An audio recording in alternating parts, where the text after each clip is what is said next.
Olá pessoal, tudo bem com vocês? Espero que essa gravação encontre todos bem. E eu quero fazer esse vídeo, um vídeo na verdade de mais informativo de como a gente vai trabalhar esse semestre. E na tela a gente vê esse material da semana, né? O material da semana é um material em PDF que você pode imprimir, ou então você pode assistir no seu computador, então também no smartphone. Ok? Então, nessa semana a gente vai falar sobre matrizes e tipos especiais de matrizes, tá certo? Nesse quadro aqui a gente dá uma ideia de exemplos em que a gente tem matrizes no nosso cotidiano, né? Esse é um exemplo de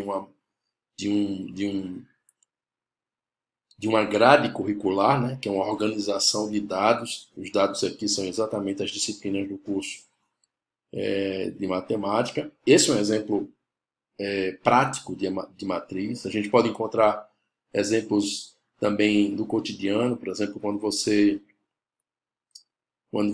tem informações sobre tabelas estatísticas, né? De qualquer que seja a informação, por exemplo, de uma eleição, né? De um jogo de futebol, por exemplo, né? Em que traz as estatísticas de chutes a gol, de gols marcados, de escanteios. Em qualquer esporte que a gente assista ao vivo, a gente tem exemplos bem especiais de matrizes, tá certo? Por exemplo, esse é um exemplo especial de matrizes. Então, seguindo aqui, a gente vê alguns exemplos, né? Você vê que aqui tem vários tipos de matrizes, né? Uma coisa que vocês vão entender, vocês estudando, é que as matrizes têm linhas e colunas, né? Aqui você vê, por exemplo, uma matriz com duas linhas e a designação de linha está aqui, ó. É sempre nesse formato. O que aparece primeiro, o número que aparece primeiro é o número de linhas e o outro número é o número de colunas. Então tem uma matriz aqui, 2 por 3, é assim que a gente lê, em que você tem duas linhas e três colunas, certo? Aqui você tem um exemplo de uma matriz 3 por 2, ou seja, três linhas e duas colunas. Aqui é o que a gente chama de matriz linha, porque ela só apresenta uma única linha, ó, 1 por 4. Então ela tem uma linha, óbvio, e uma, duas, três, quatro colunas. Esse outro exemplo abaixo é um exemplo de uma matriz que a gente chama de matriz coluna. Aqui ela tem três linhas e uma única coluna. Então essa aqui é a matriz linha e essa aqui é a matriz coluna, né? E por fim, esse último exemplo é um exemplo de uma matriz que a gente chama matriz quadrada. Por que a gente chama assim? Porque o número de linhas coincide com o número de colunas, né? Então, ao longo do material, vocês vão ver exatamente essa situação. Aqui, nesse slide, a gente tem a representação genérica de uma matriz qualquer, de ordem m por n, ou seja, com m linhas e n colunas, né? E dentro do colchete grande, que é uma notação matricial, você tem os elementos das matrizes, né? Por exemplo, esse elemento aqui é o que a gente chama A índice 11. É o elemento que está na posição da primeira linha da matriz A e da primeira coluna da matriz A, certo? Por exemplo, esse elemento aqui, A índice 2n, esse elemento A índice 2n é um elemento da segunda linha, lembre-se que o número primeiro é um número de linhas, e da enésima coluna. Essa é uma coluna genérica, tá certo? Esse último elemento aqui, no final, é o elemento que está na mésima linha e na enésima coluna. E assim por diante, tá certo? A gente vai ter avaliações durante o curso e a gente vai precisar identificar os elementos, né? Por exemplo, voltando um pouquinho, esse elemento 4 nessa matriz 3 por 2 é o elemento A11. esse elemento 2 nessa matriz 3 por 2 é o elemento A2, 2. Esse elemento 4 aqui na matriz 3 por 2 é o elemento A3, 1. Ele está na terceira linha e na primeira coluna. Então, eu indico o 4 em relação à posição na matriz como A índice 3, 1, certo? Aqui embaixo, por exemplo, esse elemento menos 1 nessa matriz linha é o elemento A1, porque só tem uma linha, 3. Ele está na terceira coluna. Tá certo? Então, isso vai ser um exercício que vai ser pedido a vocês, a localização dos elementos em relação à matriz. Tá? Aqui algumas observações que vocês precisam ler e estudar, né? E aqui é o que eu falo, né? Como localizar um elemento de uma matriz. Para localizar um elemento de uma matriz, dizemos a linha e a coluna em que ele está, né? Esse elemento 0 aqui é o elemento A1, 2. Aqui, ó. A índice 1, 2, 0. Tá? Outro tópico interessante e importante no nosso curso é a igualdade entre matrizes, né?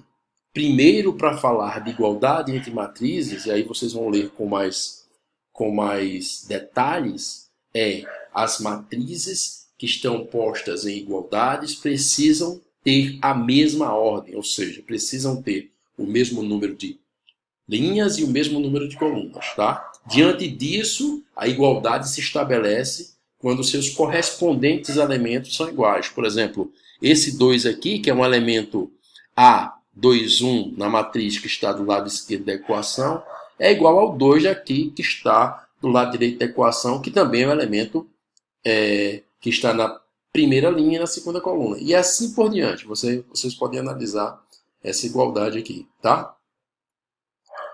Continuando com os tipos especiais, aquilo que eu falei para vocês, ó, lá em cima nós tínhamos uma matriz quadrada, né? Ela é caracterizada por ter uma igualdade entre linhas e colunas. Aqui, ó, é um exemplo de uma matriz que tem 3 linhas e 3 colunas. Aqui, outro exemplo de uma matriz com 2 linhas e 2 colunas. E este aqui é um exemplo bem sutil, mas que diz que, por exemplo, um número pode ser considerado como uma matriz. Sim, um número pode ser uma matriz. Um número pode ser identificado como uma matriz que tenha uma única linha e uma única coluna. Tá certo? Seguindo os tipos especiais de matriz, esse é o que a gente vai chamar na próxima semana de elemento neutro da soma de matrizes, né? Próxima semana a gente vai ter material sobre operações de matrizes e lá a gente vai ter a operação de soma. A matriz nula, que nada mais é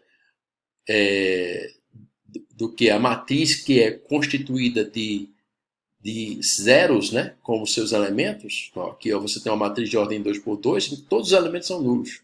Aqui você tem uma matriz de ordem 3 por 5, 3 linhas, 5 colunas, em que todos os elementos são nulos. Se isso acontece numa matriz, eu digo que essa matriz é uma matriz nula, de ordem a ser considerada, né? Aqui, abaixo, a matriz coluna. Como eu tinha dito para vocês, ela se caracteriza exatamente por ter só uma coluna. Essa é uma matriz coluna de ordem 3 por 1. Essa é uma matriz coluna de ordem 2 por 1. A matriz coluna sempre vai ser de ordem m por 1. Né? O número de linhas é variável, mas o número de colunas, obviamente, é fixo e vale 1. Da mesma maneira, olhando de outra maneira, a gente tem a matriz linha, né? A ordem sempre vai ser 1 por m, onde m é o número de colunas e esse número que vai variar. Aqui eu tenho uma matriz linha 1 por 3, aqui eu tenho uma matriz linha, que também é nula, 1 por 2. Certo? A matriz diagonal se caracteriza por ter os elementos da diagonal principal, percebam que são esses aqui, ó.